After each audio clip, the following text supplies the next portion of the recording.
Now this piece of work is very ornate, very old, and doesn't belong here. It belongs downstairs on the main floor, where it was original for many years. Now you've heard tales of the Dark Lady. She's been mentioned a number of times and will be continued to be mentioned throughout this tour as one of the more famous ghosts in Hamilton. The Dark Lady was rather fond of this, it was said, and liked to comb her hair in it and admire herself. Now, oddly enough, this was after she was deceased. There came a time in the reconstruction of this building and the renovations that they decided this was too large, too ornate, and perhaps a bit gaudy for the new construction.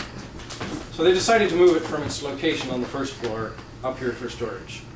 But one of the workers at the time, who was considered a bit of a clairvoyant, had a visitation from the same Dark Lady,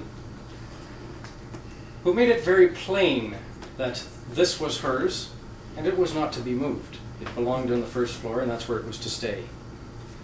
And should you have the gall to be moving my fine mantelpiece and mirror, then horrible things will befall your construction. Well, of course, he was rather terrified and took it rather seriously himself.